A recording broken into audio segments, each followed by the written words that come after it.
और मानसून पर मंथन किया गया है। बारिश के मौसम में जल प्रबंधन को लेकर के चर्चा की गई है। इस बैठक के बाद कैबिनेट मंत्री रणबीर गंगवा की ओर से बयान दिया गया है। गर्मियों में पानी की खपत बढ़ जाती है। रणबीर गंगवा ने इस बात को कहा और इस खपत को पूरा करने को लेकर के चर्चा हुई। ट्यूबवेल चेक करने के आदेश भी दिए गए हैं और सभी सीवरों की सफाई करवाई जाएगी। ये बात भी रणबीर गंगवा ने कही।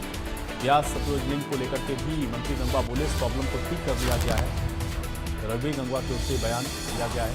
मंत्री रणबीर गंगवा की अध्यक्षता में बैठक हुई और बैठक के बाद उन्होंने ये जानकारी दी। तो बैठक में पेयजल आपूर्ति और मानसून को लेकर के मंथन किया गया है। बारिश के मौसम में हरियाणा के जन स्वास्थ्य विभाग के मंत्री रणबीर गंगवा की ओर से आज तमाम अधिकारियों के साथ बैठक की गई और बैठक में तमाम दिशा निर्देश जो है वो उनकी ओर से दिए गए। कैबिनेट मंत्री रणबीर गंगवा जिस वक्त हमारे साथ मौजूद हैं। सर, जन स्वास्थ्य विभाग के अधिकारियों के साथ बैठक की है क्योंकि आगे गर्मियां आ रही हैं, तो ऐसे में पेयजल की आपूर्ति जो है वो ठीक ढंग से जो है वो सप्लाई हो, उसको लेकर जरूरी दिशा निर्देश दिए गए। बिल्कुल, आज हमने सभी अधिकारियों को जरूरी दिशा निर्देश दिए हैं क्योंकि गर्मी आ गई है। गर्मी के समय में पानी की खपत बढ़ जाती है और हम दो तरीके से पानी सप्लाई करते हैं, तो नहर आधारित और ट्यूबवेल आधारित। हमने सभी अधिकारियों को ये दिशा निर्देश दिए हैं कि क्योंकि अभी गेहूं की कटाई शुरू हो गई है, अब नहरों के अंदर बंदी भी आ जाती है और क्योंकि नहर की सफाई होती है, इसलिए इरिगेशन विभाग के अधिकारियों से कोऑर्डिनेट करके अपने पूरे टैंक जो है पूरे भरने का काम करें ताकि बंदी के दौरान कोई भी दिक्कत परेशानी न आए।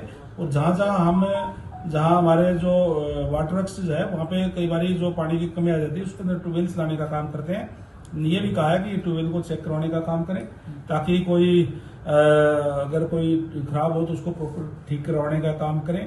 इसी तरीके से जहां ट्यूबवेल आधारित हम पानी देने का काम करते हैं वहां भी मैंने बोल दिया कि अगर हम अब तक क्योंकि पानी की सर्दियों के अंदर कम खपत होती है, ज्यादा खपत होगी तो प्रॉपर सारी चीजें चेक कर ले कि मोटर वगैरह जो है वो अल्टरनेट तरीके पे रखें ताकि एकदम से कोई दिक्कत परेशानी उसके अंदर ना आए। इसके साथ साथ दूसरा हमने, क्योंकि आने वाले समय के अंदर बरसात का सीजन भी आएगा और पिछले समय के अंदर जहां कहीं जल भरा हुआ है उसको भी चिन्हित करके वहां कोई पाइपों वगैरह का पूरा प्रॉपर अपना प्रबंध रखने का काम करें, पाइपों का, मोटरों का, ताकि अगर कहीं भी बरसात आती है तो तुरंत उसको चलाने का काम हम जो है वो कर सकें। सीवरेज व्यवस्था के लिए भी जिस तरीके से हमारी सुपर स्प्रेयर मशीनें भी हमने खरीदी हैं, जेट मशीनें भी हमारे पास है, उनसे सारे सीवरेज इस बरसाती समय से पहले सारे एक बारी सफाई करवाने का काम करें ताकि बरसात के समय में कोई सीवरेज की भी दिक्कत परेशानी जो ना आए। ब्यास सतलुज लिंक से जिस तरीके से 4 मार्च से जो पानी बंद था, क्या उस इशू को अब रिजोल्व कर लिया गया है? क्या स्थिति है सर?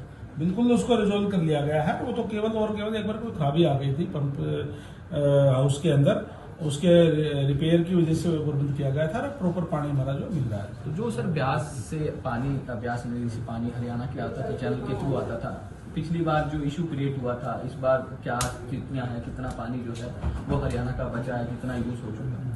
हमारा अब तक 70% पानी जो है हमने यूज किया है, 30% पानी भी बचा हुआ है। और मैं समझता हूँ कि हमारे पास जो हमारी 19 मई तक की जो डेट होती है उस तक पर्याप्त पानी हमारे पास है और पानी की किसी प्रकार की कोई दिक्कत परेशानी नहीं है। तो बिल्कुल हरियाणा के कैबिनेट मंत्री रणबीर गंगवा को सुना, जिनका साफ तौर पर कहना है कि हरियाणा में किसी प्रकार की पानी की कोई कमी जो है वो नहीं है। इसको लेकर पूरी तैयारी जो है वो कर ली गई है। वीडियो जर्नलिस्ट जतिन के साथ साहिल रुकाया, इंडिया।